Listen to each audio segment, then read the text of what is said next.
الحمد لله رب العالمين أشهد أن لا إله إلا الله وحده لا شريك له وأشهد أن سيدنا ومولانا محمدا خاتم النبيين وسيد المرسلين عبده ورسوله أعوذ بالله من شرور أنفسنا ومن سيئات أعمالنا أما بعد فأعوذ بالله من الشيطان الرجيم بسم الله الرحمن الرحيم ما كان محمد أبا أحد من رجالكم ولكن رسول الله وخاتم النبيين وكان الله بكل شيء عليما وقال رسول الله صلى الله عليه وسلم أنا خاتم النبيين وقال لا نبي بعدي وقال لعلي كرم الله وجهه أنت مني بمنزلة هارون من موسى إلا أنه لا نبي بعدي صدق اللہ مولانا العظیم و صدق رسولہ النبی الکریم۔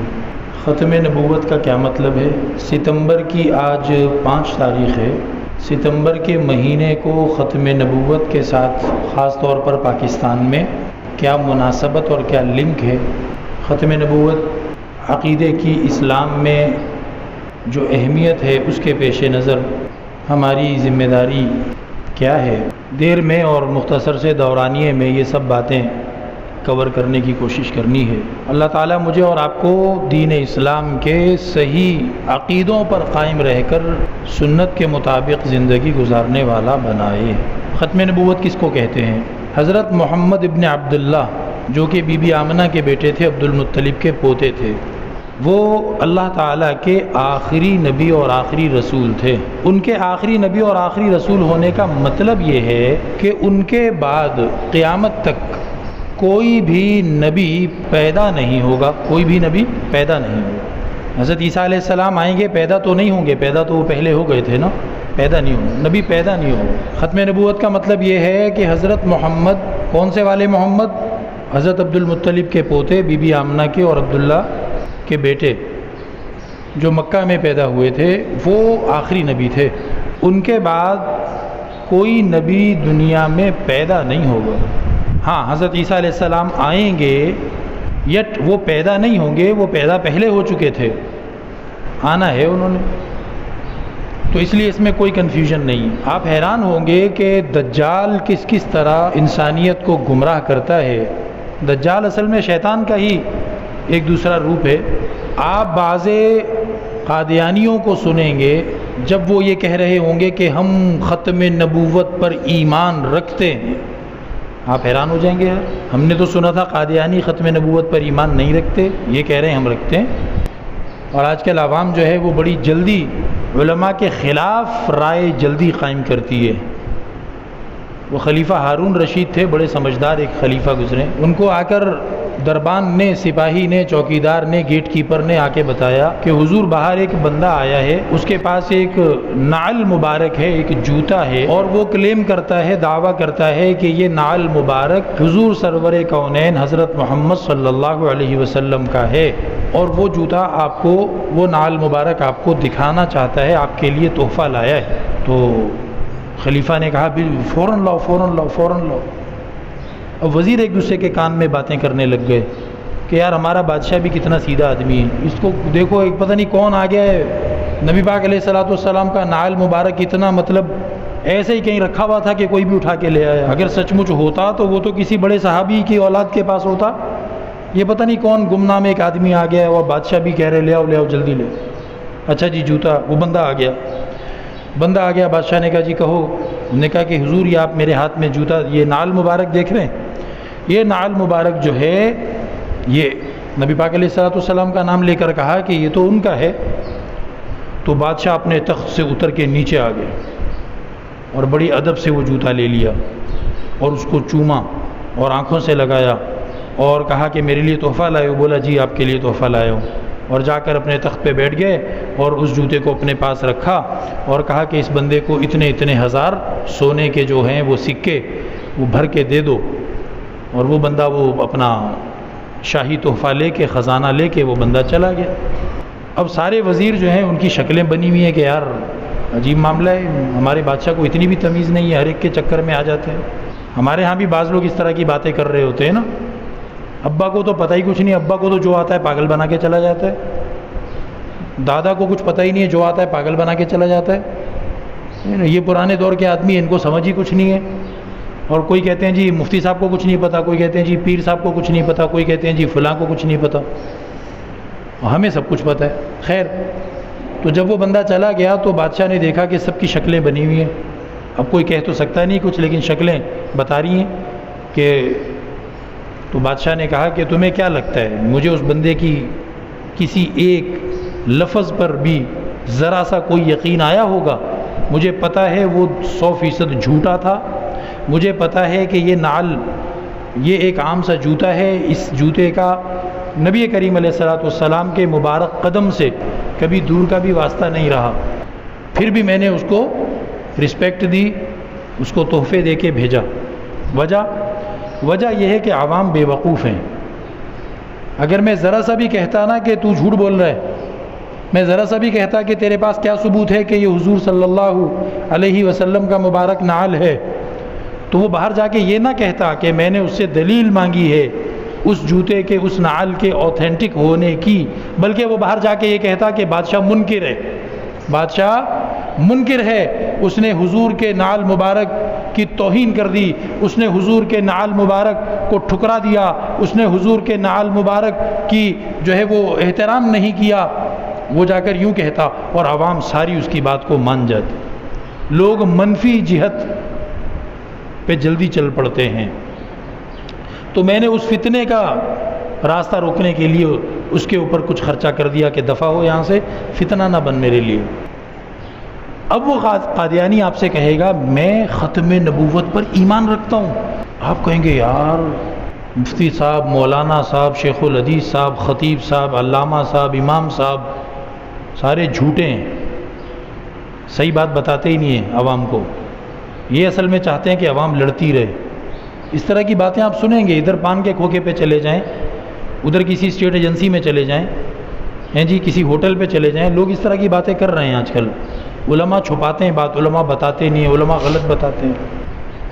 یہ میڈیا کا اثر ہے، media, print media, electronic media, social media, سب دجال کے ذریعے سے کنٹرول ہوتا ہے۔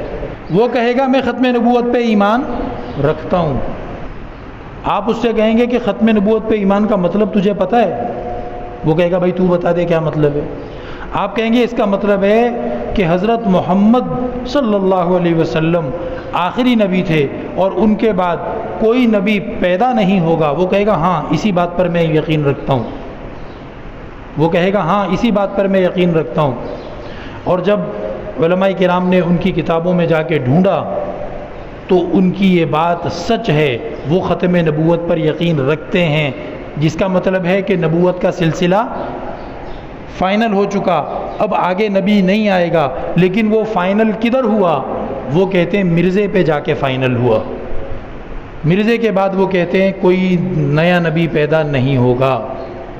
ختم نبوت کو مانتا ہے وہ، لیکن حضرت محمد جو عبداللہ کے بیٹے ہیں، جو بی بی آمنہ کے بیٹے ہیں، جو عبد المطلب کے پوتے ہیں، جو قریشی ہیں، ان کی ختم نبوت کی وہ بات نہیں کرتا۔ وہ کہتا ہے یہ مرزا جو تھا یہ آخری نبی تھا اور اس کی ختم نبوت پر میں ایمان رکھتا ہوں۔ آپ کو اس نے دجل اور فریب اور چکر کے ذریعے سے آپ کو اس نے گمراہ کرنا ہے۔ نہیں مولانا صاحب وہ کہہ رہا تھا کہ میں حضرت محمد کی ختم نبوت کو مانتا ہوں۔ تو ان کے اس دجال مرزا غلام نے اپنی کتابوں میں اپنا لقب محمد بھی لکھا ہے۔ مرزے نے اپنی کتابوں میں اپنا ایک لقب کیا لکھا ہے؟ محمد۔ اس نے کہا میرا نام تو غلام ہے لیکن میرے یہ لقب ہیں، ان میں ایک لقب اس نے کہا میرا لقب ہے محمد۔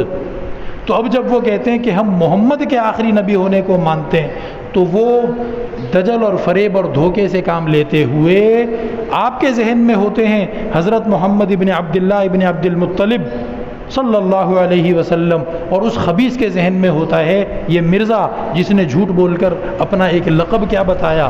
محمد بتایا۔ اسی لیے جب ہم ہسٹری کو اسٹڈی کرتے ہیں، جب جناب ذوالفقار علی بھٹو نے علماء کرام کو اپنے آفس میں بلایا 6 ستمبر 1974 کو، اور پیچھے جو کچھ حالات گزرے تھے ان پر ذرا سی ہم روشنی ڈالیں گے انشاءاللہ۔ ان حالات کا واسطہ دے کر وزیر اعظم صاحب نے کہا علماء سے کہ بھائی آپ ایسا کریں کہ کانسٹیٹیوشن میں، آئین میں، قانون میں یہ جملہ ہم لکھ دیتے ہیں، آپ اس پر راضی ہو جائیں کہ جو بھی ختم نبوت کا منکر ہو وہ کافر ہے، جو بھی ختم نبوت کا منکر ہو وہ کافر ہے۔ تو جو علماء کرام تشریف لے گئے تھے 4، ان علماء کرام نے فرمایا کہ نہیں، یہ نہیں۔ وجہ یہی تھی کہ قادیانی کہے گا میں ختم نبوت کا منکر نہیں ہوں، لہٰذا میں مسلمان ہوں، اور مراد وہ کیا لے گا؟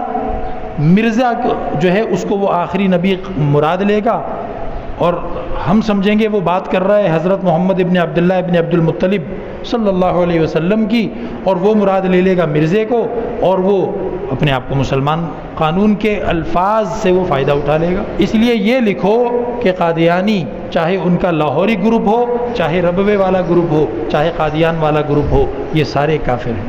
تو اس بات کو یاد رکھیں کہ حضرت محمد ابن عبداللہ ابن عبد المطلب یہ اللہ کے آخری رسول تھے۔ خاتم النبیین کا مطلب یہ ہوا کہ ان کے بعد کوئی نبی پیدا نہیں ہوگا، ان کے بعد کوئی نبی پیدا نہیں ہوگا۔ اور مرزا پیدا ہوا تھا، مرزا کوئی حضرت محمد صلی اللہ علیہ وسلم سے پہلے پیدا ہو کر دوبارہ دنیا میں تو نہیں آیا تھا نا، وہ تو پیدا ہوا تھا، لہٰذا وہ نبی نہیں ہو سکتا۔ تو یہ تو ہو گیا ختم نبوت کا مطلب۔ اب پاکستان کی تاریخ کے ساتھ اور پاکستان کے قانون کے ساتھ 7 ستمبر کی تاریخ کے ساتھ خاص طور پر ختم نبوت کا کیا جوڑ ہے، کیا لنک ہے؟ وقت کم ہے، مجھے امید ہے کہ نوجوان خاص طور پر کوشش کریں گے کہ اس کو گوگل اور دوسری سوشل میڈیا سائٹس پہ سرچ کر کے اس کو اسٹڈی کریں گے، اس کو ضرور اسٹڈی کریں کہ 7 ستمبر، ختم نبوت، کانسٹیٹیوشن آف پاکستان، ان چیزوں کا آپس میں کیا لنک ہے۔ تو قادیانیوں نے 1970 میں جو الیکشن ہوا تھا اس الیکشن میں فنڈنگ کی تھی۔ اب آپ کو پتہ ہے ان کی فنڈنگ کہاں سے آتی ہے؟ آپ کو یہ بات پتہ ہے؟ آپ سرچ کر لیجئے گا کہ قادیانیوں کا جو ہیڈ آفس ہے، پرٹیکولرلی ان کے لٹریچر کا جو ہیڈ آفس ہے، جہاں سے پوری دنیا میں ان کا لٹریچر تقسیم ہوتا ہے، اور ان کی ایک بہت بڑی جامع مسجد، جس کو یہ مسجد کہتے ہیں، مسجد تو نہیں ہے وہ مرتد خانہ ہے جہاں مرتد جمع ہوتے ہیں، تو ان کا ایک بہت بڑا مرتد خانہ اور ان کا ہیڈ آفس، ان کی لٹریچر کی تمام ایکٹیویٹیز کا، تمام سرگرمیوں کا، وہ کہاں پر ہے؟ اسرائیل کے اندر، اسرائیل کے اندر، اسرائیل میں ان کا ہیڈ آفس ہے۔ اب بتاؤ، اسرائیل کسی آپ کے تبلیغی جماعت کا نہیں ہے وہاں پہ کوئی آفس یا کوئی مرکز، آپ کا کوئی مدرسہ نہیں ہے مسلمانوں کے کسی بھی فرقے کا وہاں پہ، اور ان کا وہاں پر جناب ایک بڑا مرتد خانہ ہے، اور اسی مرتد خانے سے جڑا ان کا ایک بہت بڑا جو ہے سب سے بڑا دنیا کا لٹریچر تقسیم کرنے والا اور چھاپنے والا اور انتظام کرنے والا جو ہیڈ آفس ہے وہ وہاں پر ہے ان کا۔ تو ان کو فنڈنگ کہاں سے ہوتی ہے یہ سب کو پتہ ہے، اور اس وقت برٹش انڈیا جو تھا ان کو ضرورت تھی کہ مسلمان برٹش گورنمنٹ کے خلاف ہتھیار نہ اٹھائیں۔ 2 وجہ سے مسلمانوں کو سیریس لیتے تھے وہ۔ سب سے پہلی وجہ تو یہ کہ مسلمانوں کے ہاں جہاد کا عقیدہ جو ہے وہ قرآن اور سنت میں واضح اور نمایاں ایک عقیدہ ہے جو مسلمانوں کو دنیا کی سب سے زیادہ بہادر، سب سے زیادہ پرسسٹنٹ اور ثابت قدم قوم بنا دیتا ہے۔ تو انہوں نے کہا کہ مذہبی اعتبار سے جہاد کو نلیفائی کرنے اور جہاد کو رد کرنے کی اور اس کو باطل قرار دینے کی کوئی تحریک ہونی چاہیے، اور دوسرا اس وجہ سے کہ انہوں نے ہندوستان چھینا کس سے تھا؟ مسلمانوں سے۔ تو جو اصل والی وارث ہوتے ہیں وہ زیادہ سیریس ہوتے ہیں اپنی پراپرٹی کو لے کر، ہندوؤں سے تو چھینا بھی نہیں تھا، اور نہ ہی ہندوؤں کے ہاں کوئی ایسا جہاد جیسا مقدس کوئی فریضہ موجود ہے۔ تو انہوں نے اس بیج کو بویا تھا مرزا غلام قادیانی کی شکل میں، اور خود اس نے بھی اپنی کسی کتاب میں اس طرح کی بات لکھی ہے کہ میری تحریک، میرا کام یہ ایک پودا ہے جس پودے کی بجائی اور اس کی آبیاری، یعنی اس کو زمین میں بونے کا کام اور اس کو پانی وغیرہ دینے کا کام وہ برٹش گورنمنٹ جو ہے وہ کرتی ہے۔ اور اس نے کہا سب سے اہم فتویٰ اس کا یہی تھا مرزا غلام کا کہ جہاد منسوخ ہو چکا ہے، اب جہاد کا حکم جو قرآن حدیث میں جتنا تھا وہ کینسل ہو چکا ہے، اور اس نے دعویٰ کیا کہ وہ اللہ کا نبی ہے، اور اس نے دعویٰ کیا کہ اللہ نے مجھے کہا ہے کہ جہاد اب کینسل ہو چکا ہے۔ تو 1970 کے الیکشن میں قادیانیوں نے فنڈنگ کی تھی۔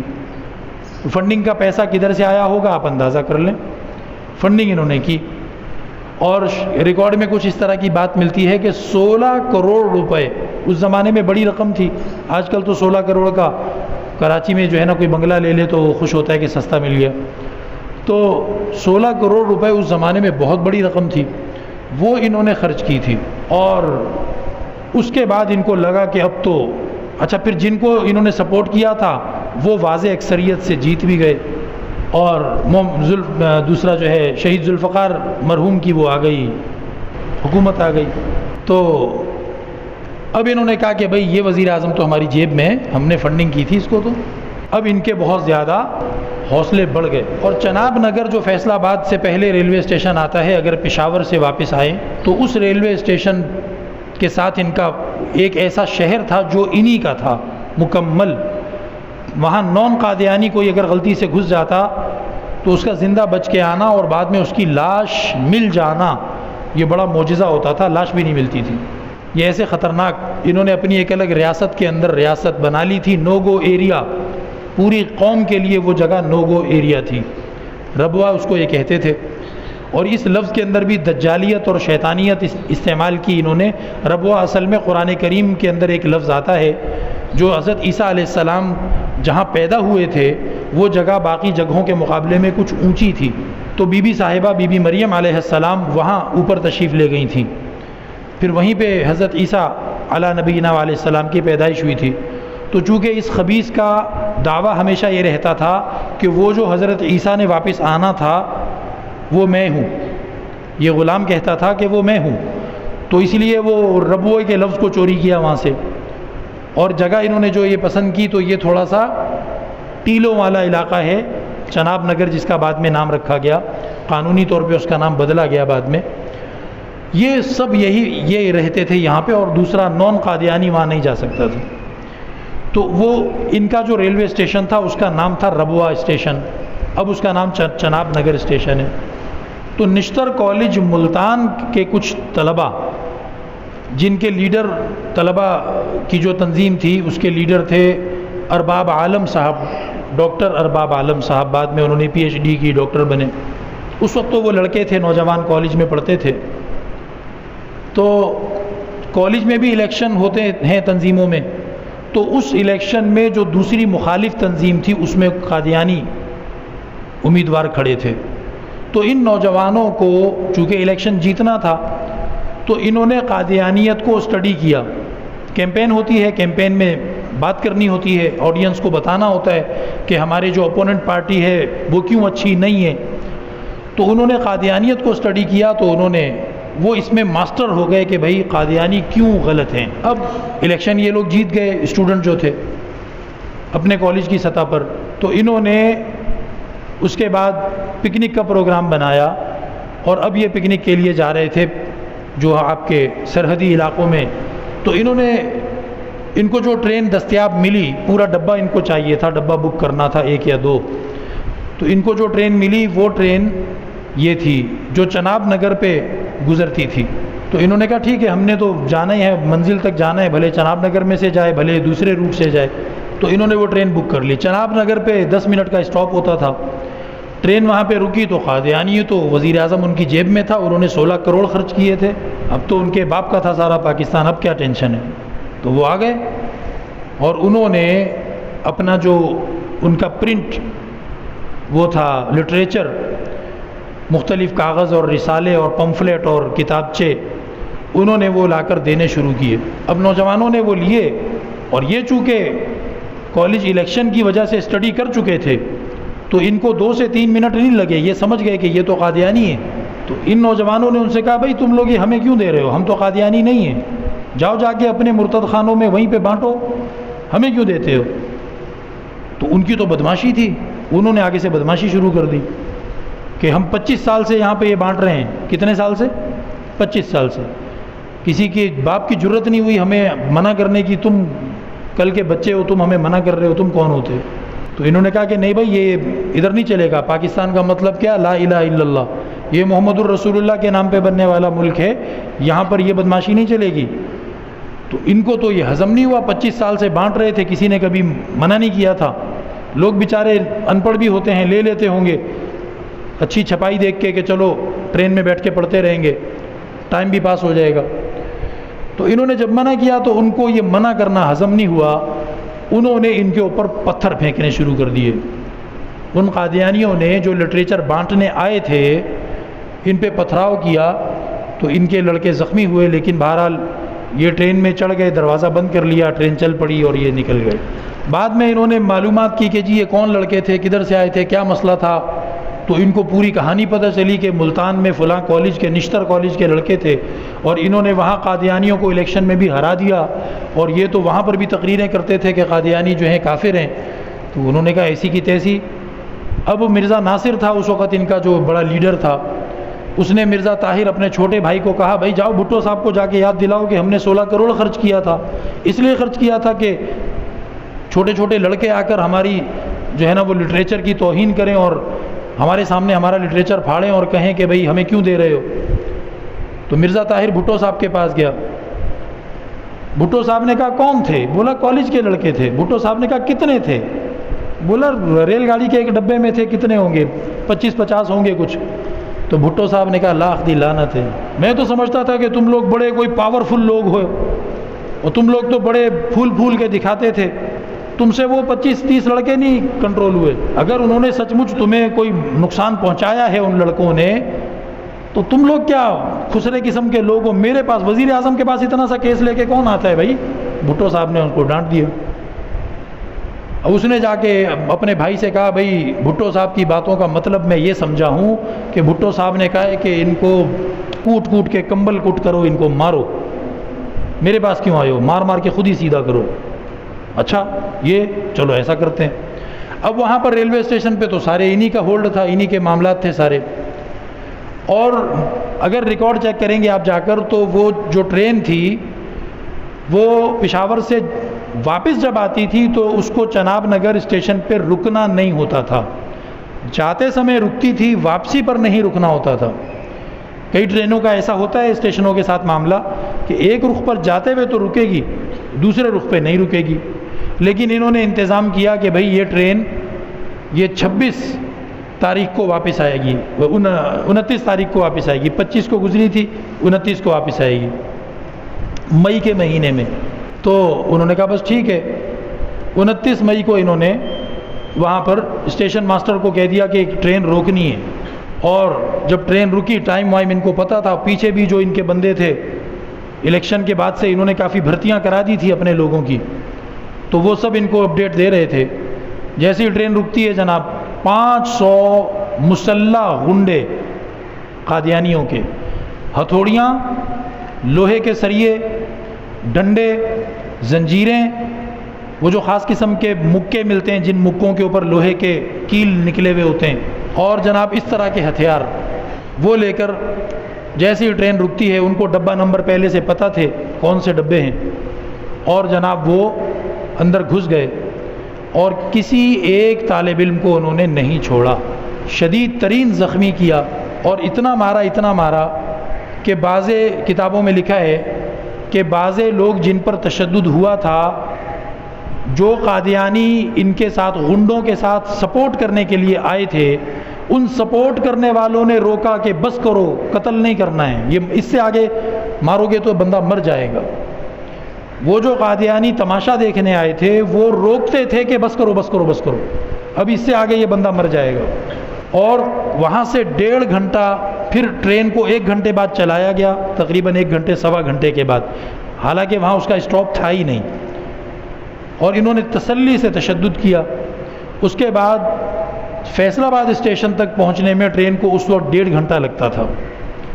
1.5 گھنٹہ ان زخمیوں کا خون نکلتا رہا، یہ بے ہوش رہے۔ وہاں اس فیصل آباد کے اسٹیشن کی مسجد کے امام صاحب تھے مولانا تاج محمود صاحب رحمۃ اللہ علیہ، ان کو پتہ چلا انہوں نے فیصلہ آباد میں جا کر کچہری بازار کی مسجد میں اور ہر جگہ اعلانات کروا دیے کہ بھائی یہ ہوا ہے اور سب لوگ پہنچو۔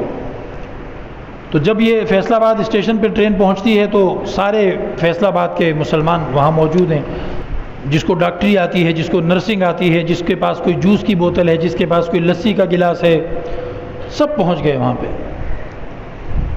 اور ان طلباء میں سے جن کو ہسپتال کی ضرورت تھی ان کو ہسپتال میں لے کر گئے، اور ان کی حوصلہ افزائی کی۔ علماء کرام نے فرمایا کہ تم لوگ اکیلے نہیں ہو۔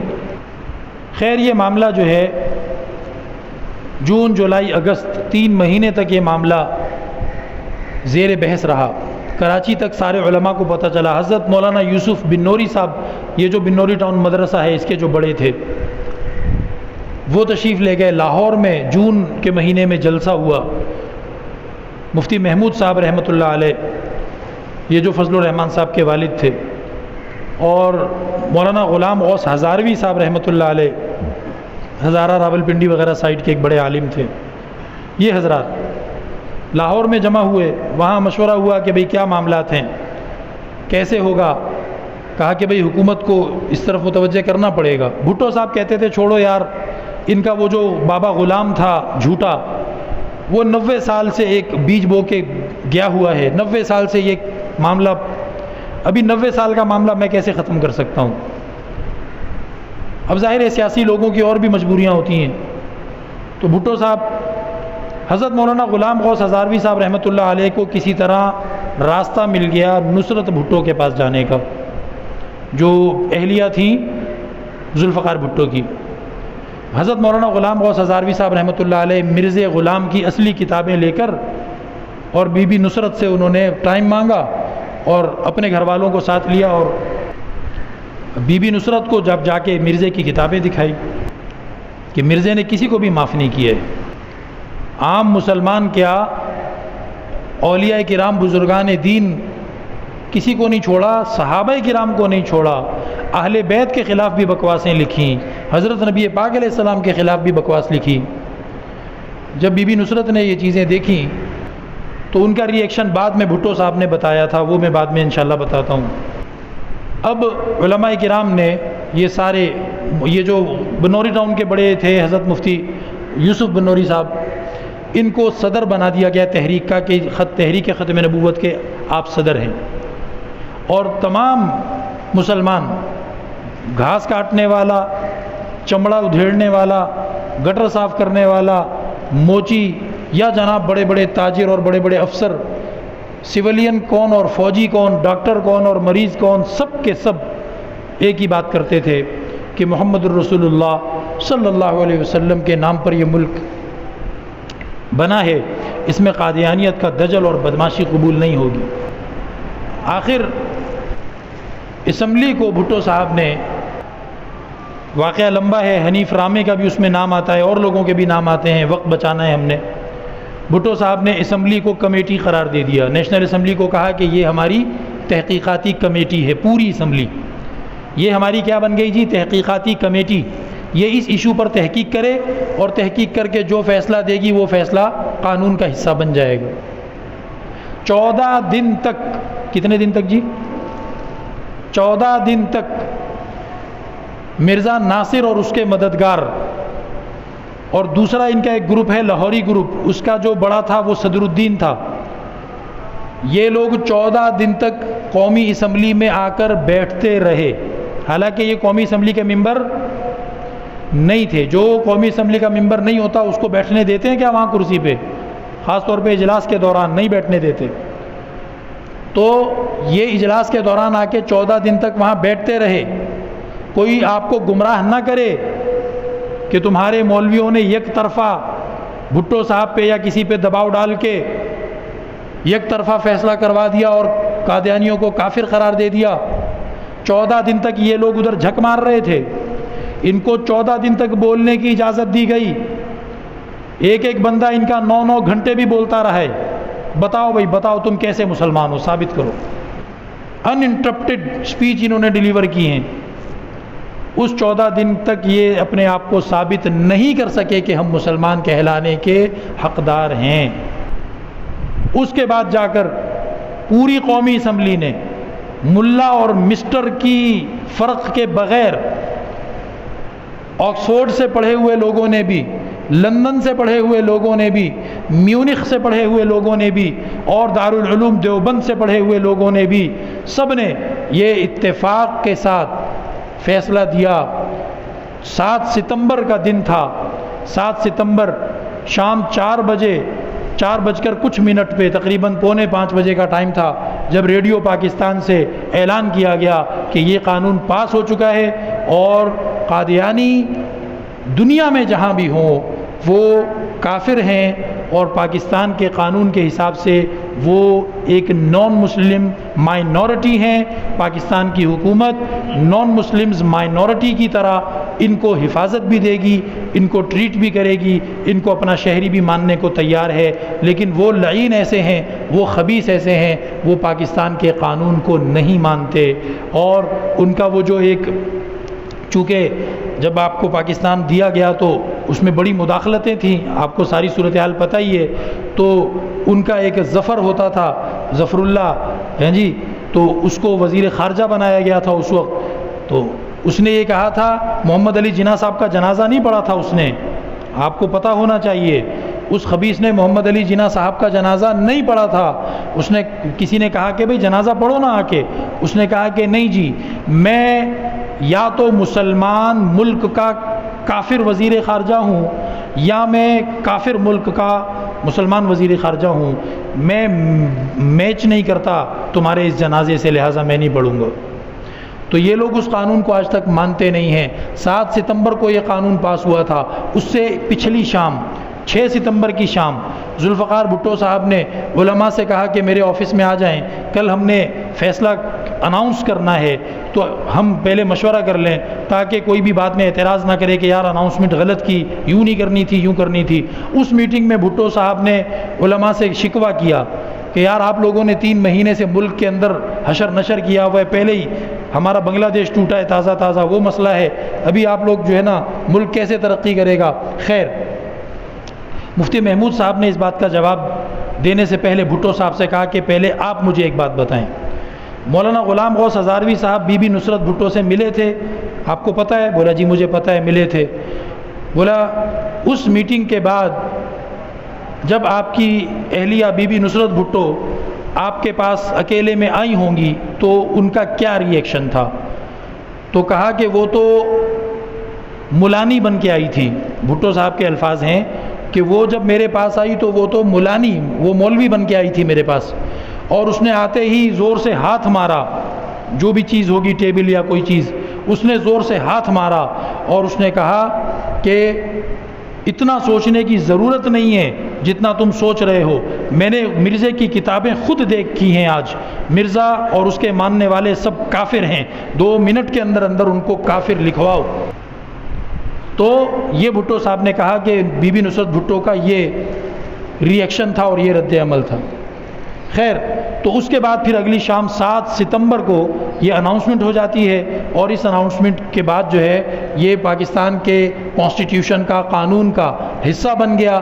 آپ اس کو مزید پڑھنا چاہیں، بلکہ پڑھنا چاہیں کیا، ضرور پڑھیں.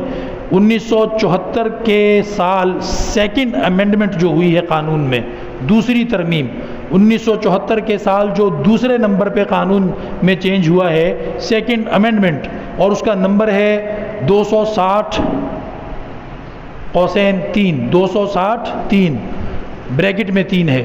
آرٹیکل 260 اور بریکٹ میں 3. اس قانون کو سرچ کریں اور اس کی ہسٹری کو سرچ کریں اور اس کو پڑھیں. اب ایک سوال آخری رہ گیا، بس بات ٹائم تھوڑا اوپر جا رہا ہے لیکن یہ ضروری بات ہے. بعض لوگ کہتے ہیں کہ مولانا صاحب ہو گیا نا، بن گیا قانون میں لکھ دیا، ٹھیک ہے، بس ٹھیک ہے، جو بیٹھ جاؤ بھائی، اللہ اللہ کرو.